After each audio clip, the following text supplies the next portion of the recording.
Assalamualaikum warahmatullahi wabarakatuh. Waalaikumsalam warahmatullahi wabarakatuh. Hai generasi Z, selamat sore semua. Ya, bertemu dengan podcast bersama saya Nur Ayati. Pastinya belum kenal ya, tapi pastinya nanti bisa kenal lebih jauh bersama saya Nur Ayati dan Bang Sondang Sucia. Ya, rekan saya sama-sama S2 ya Bang Sondang ya, pastinya di Pendas Huhamka ini ya. Untuk kali ini kita mendapat tugas podcast nih Bang Sondang. Ya, pengalaman pertama bagi saya untuk podcast ya, biasanya jadi MC pinggir jalan atau pinggir sekolah Bang Sondang. Sama ya. Sebenarnya Bu, saya itu juga masih ke dalam tahap formal Belajar ya.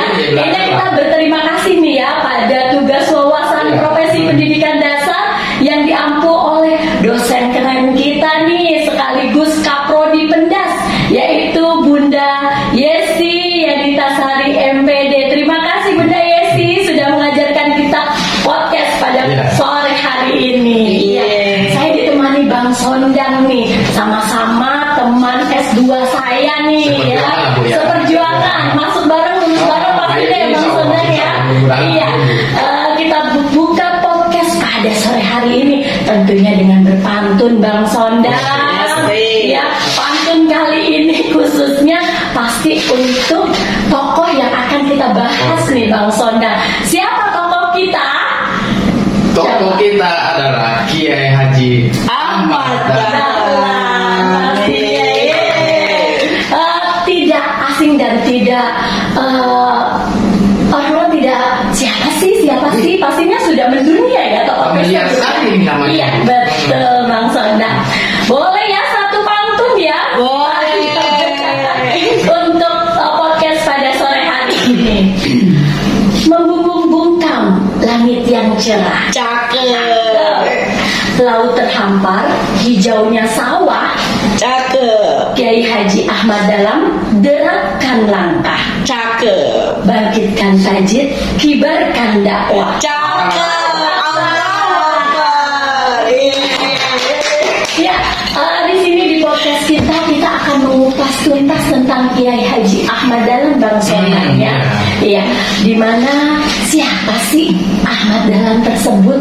Mungkin generasi Z ada yang sedikit lupa, tapi banyakan ingatnya mungkin karena kan ini terkenal banget nih tokoh ya. Gitu ya. Nah, iya betul Bang Sondang. Bang Sondang bisa ceritakan sedikit banyak tentang siapa sih Kiai Haji Ahmad Dahlan tersebut? Ya kan Bang Sondang? Ya, terima kasih sebelumnya Bu. Saya secara personal itu mengenal dia itu lewat histori ya Bu ya. Lewat histori, saya baca-baca, searching di Google, baca lewat buku segala macam, dan ini sosok seorang inspiratif bagi saya.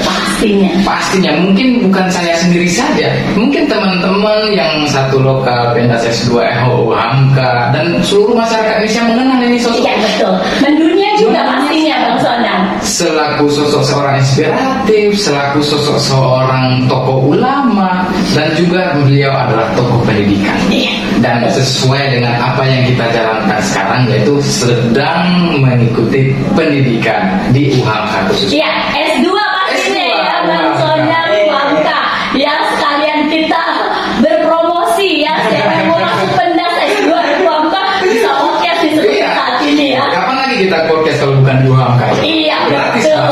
Ya, jadi di sini Bu, mengenai dari sosok seorang Kiai Haji Ahmad Dahlan ini, saya itu berpikir bahwasanya saya ini belum bisa seperti dia.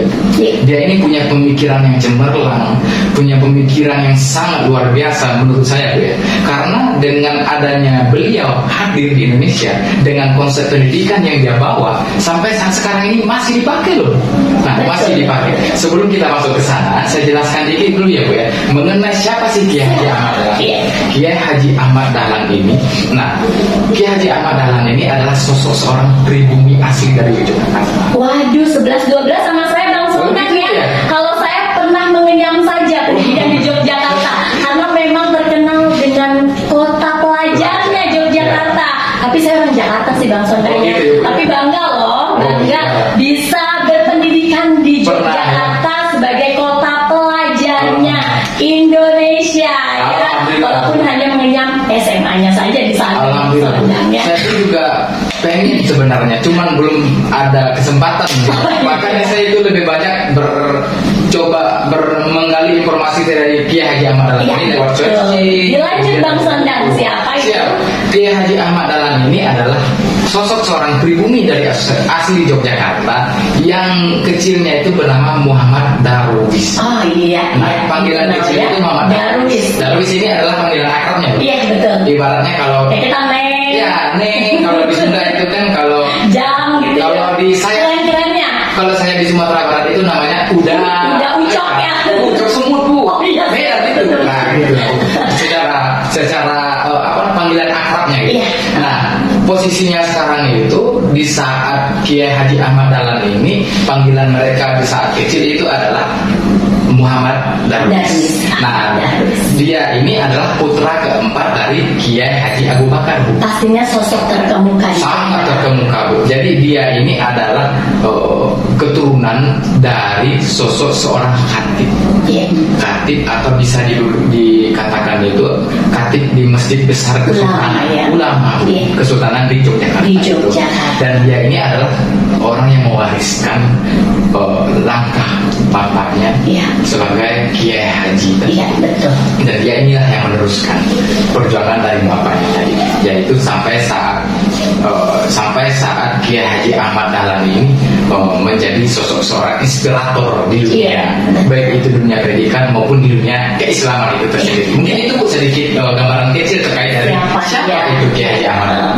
Tak kenal maka tak sayang. Makanya kita harus menggali terus kan siapa sih Kiai Haji Ahmad Dahlan ini. Begitulah Bu saya kira ya. Gambaran kecil Bu ya. Nanti kita kalau seandainya memang pengen detail, nanti kita coba gali lagi. Iya, Bang Sondang, begitulah tadi. Ya, siapa sih Kiai Haji Ahmad Dahlan? Ternyata memang orang Jogja Tulen. Iya, dan bumi asli juga dari. Ya, kita lanjut Bang Sondang ya. Setelah kita kenal siapa Kiai Haji Ahmad Dahlan itu, nah saya mau tanya tentang sejarah singkat beliau, ya, perjalanan singkat beliau, bagaimana sepak terbang dari Kiai Haji Ahmad Dahlan tersebut, Bang Sondang. Ya, kalau saya coba searching Bu ya, memang saya pikir itu luar biasa sekali beliau dengan usia yang begitu muda, dengan usianya yang bisa terbilang itu harus menghabiskan waktu dengan teman-teman, tetapi dia memilih jalur lain Bu. Iya. Maksud saya itu begini Bu, di usia 15 tahun 15 tahun ya Bang Sondang ya, sosok seorang tokoh ulama kita ini Kiai Haji Ahmad Dahlan itu sudah naik haji loh. Masya Allah. Sangat mulia sekali. Sangat mulia sekali. Tidak terpikir dengan generasi Z saat ini ya. Susah Bu. Yang scrollnya TikTok atau Instagram gitu ya. Kayaknya 15 tahun kan ABG-nya ya. Malah nyari pacar gitu ya. Pikiran untuk ibadah ke tanah suci, tapi mungkin sebagian besar juga mungkin ada juga yang berpikir seperti itu. Tapi kalau kita maaf Bu ya, kalau kita bandingkan dengan dunia yang kondisi sekarang dengan di saat Kiai Haji Ahmad Dahlan dulu, mungkin perbedaan sangat jauh ya, perbedaan sangat jauh.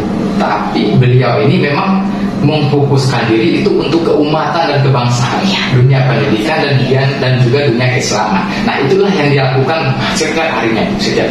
Dengan usia 15 tahun, saya pikir itu bukan usia yang sudah saatnya mereka tempuh atau dia tempuh.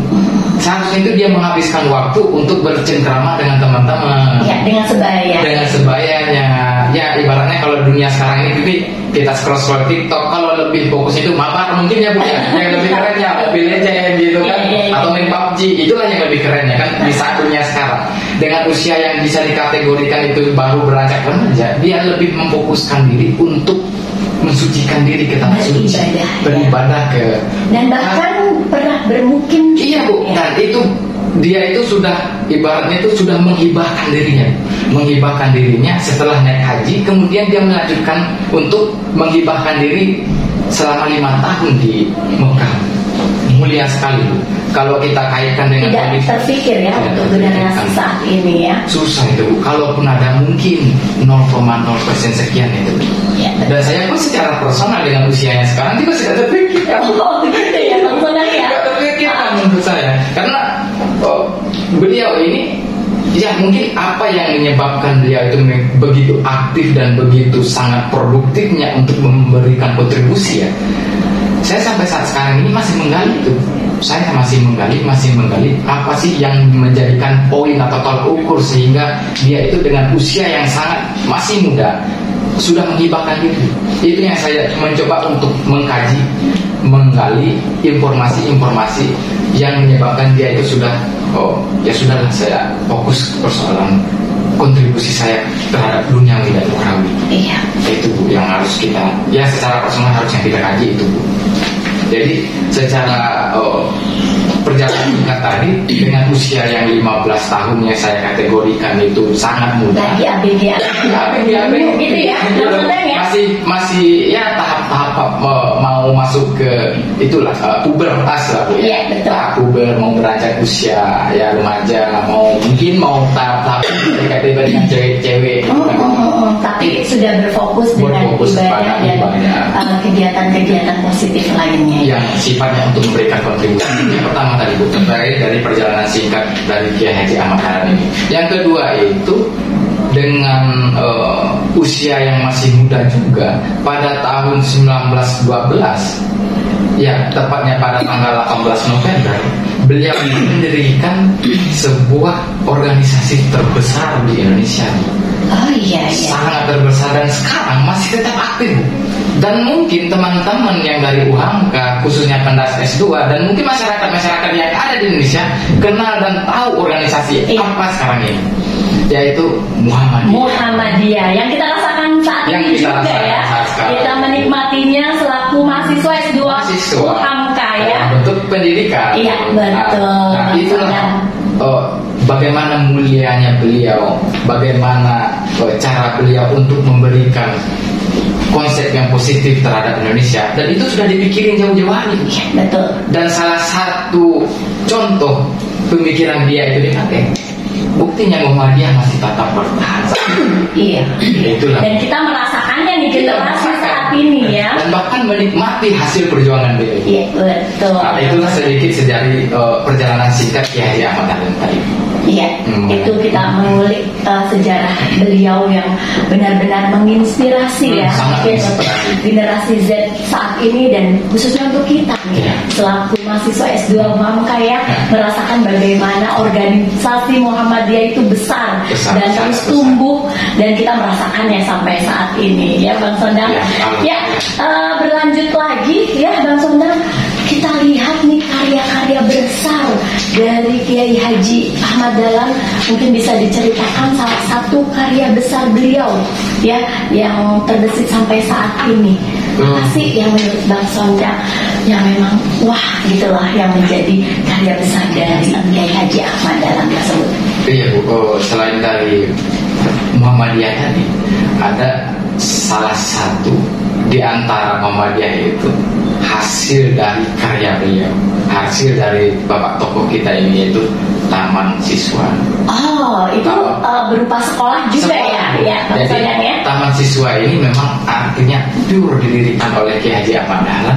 Memang itu difokuskan untuk anak-anak yang di saat ini didirikan di Yogyakarta. Di Yogyakarta juga selaku kota pelajar ya, karena memang benar-benar magnetnya pelajar ya di Yogyakarta tersebut. Jadi kalau belum nyampe Yogyakarta, waduh belum pelajar tua nih ya.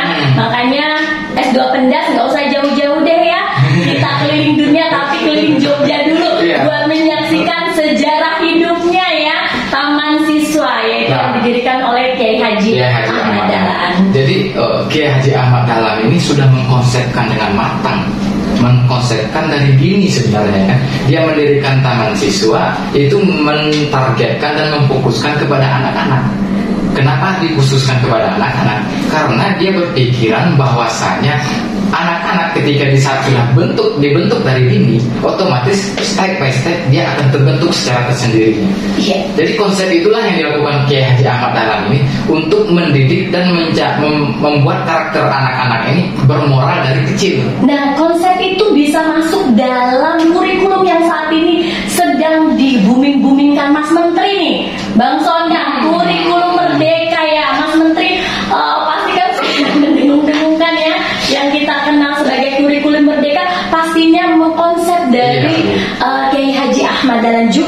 Sondang ya. Dan itu saya pikir ini memang harus kita tuntaskan sebenarnya. Kita sekarang ini kan sedang menikmati perjuangan dari Kiai Haji Ahmad Dahlan.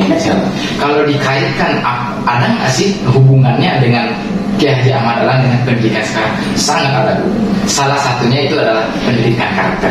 Berkarakter. Harus berkarakter. Iya, betul. Kenapa harus berkarakter? Karena nilai dari setiap didikan itu, poin awalnya itu adalah karakter tadi. Betul. Nomor satu ya. Harus di nomor satu kan, karakter, etika, moral, kemudian sikap dan sifat dari setiap peserta didik itu harus di nomor satu kan. Dan itu juga, pesan itu juga terkonsep dalam surat Al-Ma'un yang didengung-dengungkan oleh Kiai Haji Ahmad Dahlan. Oh iya, Bu, dalam surat Al-Ma'un, maaf kalau saya salah ngomong, di surat Al-Ma'un ayat 107 itu, di situ menjelaskan bahwasannya ini Kiai Haji Ahmad Dahlan ini mengkonsepkan bahwasannya pendidikan itu adalah diawali dengan karakter tadi, moral tadi.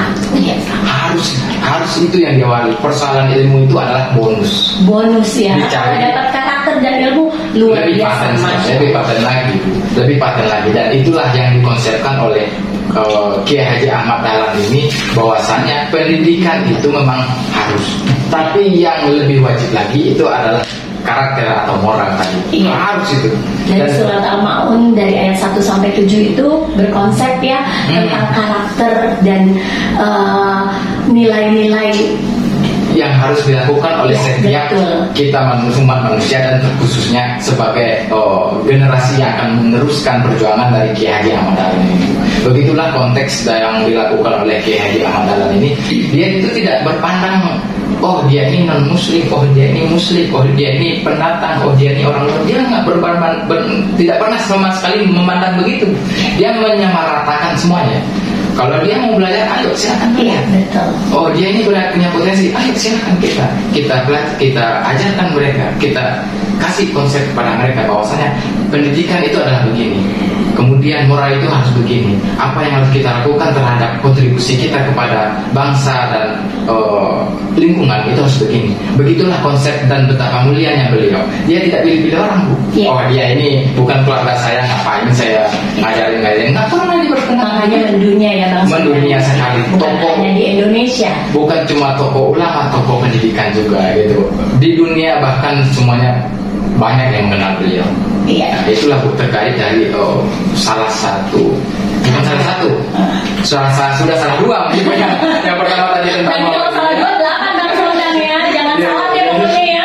Yang pertama tadi ada Muhammadiyah, yang kedua ada Taman Siswa. Itulah beberapa bukti kontribusi aktif dari Kiai Haji Ahmad Dahlan ini dalam memberikan dampak positif terhadap Indonesia. Iya. Dan pastinya juga mendunia ya Bang Sondang ya. Ya, nih kalau dengar-dengar netizen, bahkan pas Zoom juga langsung booming nih ya Bang Sondang ya. Itu pertanyaan-pertanyaan yang benar-benar harus kita bahas nih sore hari ini ya. Mengapa sih organisasi Muhammadiyah itu tetap eksis sampai hari ini Bang Sondang? Itu menjadi pertanyaan besar netizen dan teman-teman pendas S2 khususnya kelas 1B nih ya. Kenapa sih kok enggak tergerus oleh zaman, malah tetap eksis gitu loh ya. Sampai saat ini buktinya kita juga bisa merasakan di S2 pendas Hamka gitu. Kenapa sih Bang Sondang ya? Itu yang membuat menarik. Ya, itu sebenarnya sangat menarik untuk dikaji dan didiskusikan sebenarnya, Bu. Karena Muhammadiyah ini organisasi terbesar di Indonesia sampai detik ini masih tetap memberikan kontribusi ya, Bu ya. Yang saya pikir begitu, dengan adanya sedikit gejolak ataupun ada sebuah gerakan tambahan yang dilakukan oleh beberapa orang. Modernisasi. Ya, kemudian ada juga yang berpandangan jelek terhadap Muhammadiyah itu sendiri. Tapi itu saya pikir sampai detik ini masih tetap eksis, Bu, dan tidak ada yang terbenam dalam benak pikiran saya itu bahwasanya Muhammadiyah itu yang jelek-jelek nggak ada. Karena dari karya Muhammadiyah itu sendiri banyak yang merasakan hasilnya. Salah satunya kita sekarang. Bidang pendidikan. Hebatnya juga bukan sekedar S2 saja nih, dari TK bahkan ya kita rasakan ya. Dari TK, SD, SMP, SMA, S1, S2 sampai S3. Dan artinya Kenapa Muhammadiyah itu tetap eksis? Karena dia mengupgrade diri, kemudian juga memberikan kontribusi sehingga dirasakan oleh masyarakat banyak. Jadi kontribusi dia itu jelas dan positif. Itulah yang terjadi. Yang pertama, bukan cuma hanya dunia pendidikan. Iya. Yang kedua ada juga kesehatan, kemudian ada sosial dan juga bergerak di bidang kemanusiaan. Iya, betul. Peduli terhadap sesama manusia, tidak memilih ini golongan A, ini golongan B, ini golongan C. Itu disamaratakan semuanya. Iya, itu yang membuat Muhammadiyah kuat ya sampai saat ini ya. Tidak memilih siapapun itu golongannya, apapun pangkatnya, dimanapun derajatnya, Muhammadiyah menyamaratakan semuanya. Tidak pernah pilih kasih, tidak pernah memilah siapa yang harus diberikan, siapa yang harus dibantu. Semuanya Muhammadiyah tetap mensamaratakan. Berkonsep pada 3 dasar ya. Oh iya, tetap pendidikan, pendidikan, kesehatan, sosial, dan bergerak juga dalam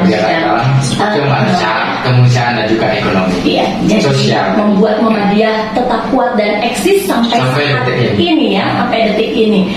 Ya, jadi mungkin memang kita mengkonsep dari hal-hal yang benar-benar untuk umat, gitu ya, dan bermanfaat untuk orang banyak, gitu ya. Yang saya pikir itu Muhammadiyah ini memang secara konsep yang dilakukan itu sudah lebih ke persoalan kemaslahatan umat dan bangsa. Kontribusi dia jelas, kontribusi dari Muhammadiyah arahnya kemana itu tidak ambigu gitu loh. Berbicara persoalan organisasi, target tujuan sasaran yang dia lakukan ini adalah lebih mengarahkan persoalan duniawi dan ukhrawi untuk dunia dan untuk akhirat. Saya pikir begitu Bu. Muhammadiyah ini secara target tujuan sasaran dia tadi, saya pikir itu sudah sangat berkontribusi aktif lah untuk kebangsaan dan keumatan. Jadi tidak tergerus oleh zaman walaupun modernisasi menggempur kita ya, gitu ya, tapi tetap eksis berdiri gitu ya dengan sang suryanya nih ya.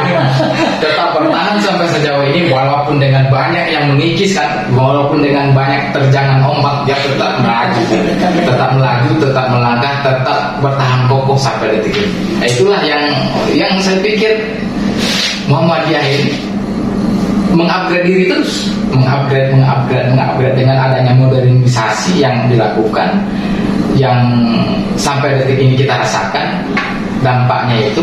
Dan yang lebih positifnya lagi, di saat ada yang menjelek-jelekkan Muhammadiyah ini, bahkan dia masih tetap berkontribusi. Itulah yang saya pikir Muhammadiyah ini kenapa tetap bertahan, karena dia tidak pernah memandang dan memilih ini golongan A, golongan B, tetap kuat ya, dan tetap kuat. Ya, Bang Sondang, di sore hari ini kita tarik kesimpulannya ya dari akhir kisah Kiai Haji Ahmad Dahlan itu sendiri ya, bagaimana perjuangan-perjuangan yang sudah memang beliau laksanakan gitu ya, ditutup dengan akhir kisah beliau, Bang Sondang. Iya Bu. Sebenarnya Kiai Haji Ahmad Dahlan ini secara personal saya itu sangat menginspirasi. Dia ini seorang visioner, dia ini seorang inisiator, dia ini seorang yang bisa memberikan motivasi kepada anak-anak muda, baik itu di lingkungannya.